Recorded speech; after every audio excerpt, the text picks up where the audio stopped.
This is Sean Allen and I'm the instructor for the instructor certification program at Kalamunda Kickboxing. Now last night we did our first session, and this short video is going to provide not only a summary for the people who did attend, but there was a few people who missed out, and that's okay.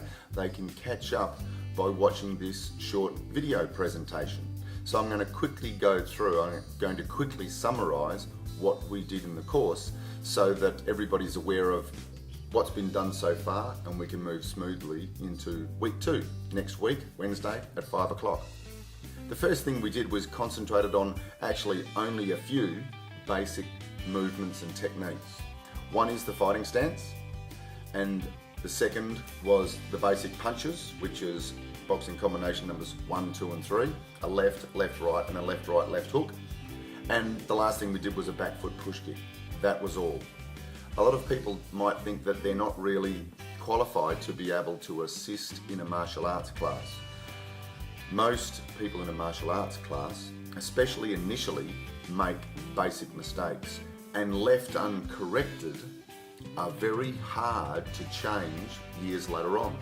So if we can just focus on getting the basics perfect within all the student database, the student is much better served years later on.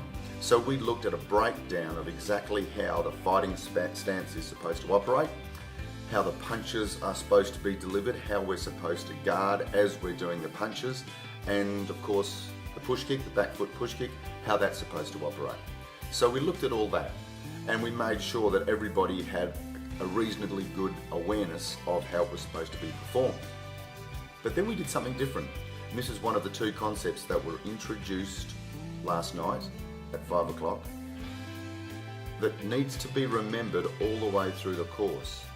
It's easy to be able to explain this to a camera now. It's hard to be able to reproduce this smoothly when the right opportunity arises in a class. So let me explain what we're talking about. The first was being able to perform the techniques both left-handed and right-handed. And here's the point. If the student is standing in front of you and they've got their fighting stance, and you're noticing that their boxing combination number 1, their left jab, is the guard's too low. So you say, what I'd like you to do is I want you to, instead of put your guard down there, I want you to throw your left punch straight out. Now you notice that as I'm doing it at the camera, from your side, quite often as you're throwing that left punch, it's on their right. What we need to do is we need to be able to switch and go mirror image to them. So as we're saying, you need to do your left punch straight out, this is actually my right. So my boxing combination number 1 becomes this, my number 2 becomes this, and my number 3 becomes this. So first concept we had to be able to get our heads around last night was being able to operate by mirroring the person's technique. Standing next to them and doing it exactly as they're doing is called matching them, which makes sense. So mirroring and matching was the first concept we introduced last night, and that took a bit of practice. The second concept we introduced was how to actually correct the technique. Once all the students understood about the basics, how a person should stand, how a person should do the punches and basic kick, we tend to look, therefore, at being eager to help. We'll go, let's see where there's a mistake, and we'll find a mistake and we'll pounce on it. Unfortunately, if we do that over and over and over again, it can drop the person's self-esteem because we're always looking for mistakes. So now what we have to be able to do is not only correct the mistake, but do it in such a way that it improves the person's confidence. So we coined a little term which is summarised in 3 letters, PCP, praise, correct, praise. And this needs to be done automatic and naturally every single time an assistant or an instructor moves in to help a person.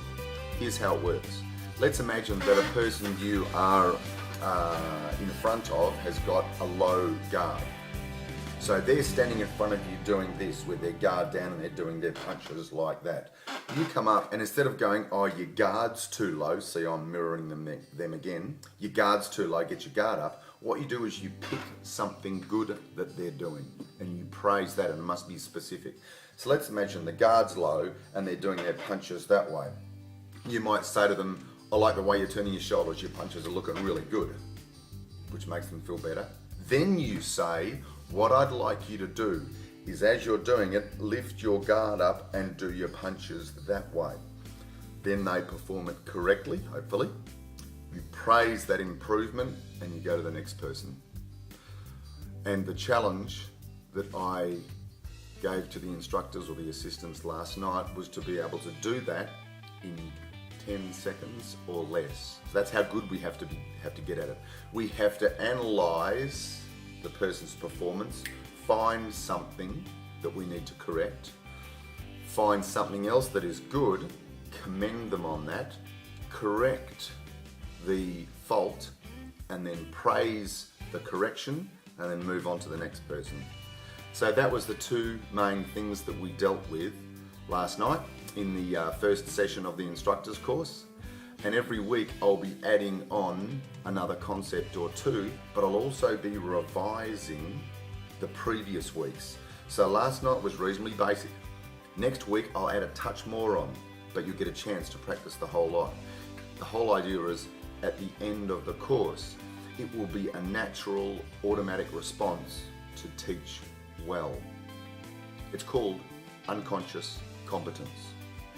We're good, but we don't realise we're doing it because it's natural and automatic to teach that way. So make sure that you have one of the instructor training program booklets. You can get them from reception. Organise yourself with a little file so that you can hole punch it and bring it along next week.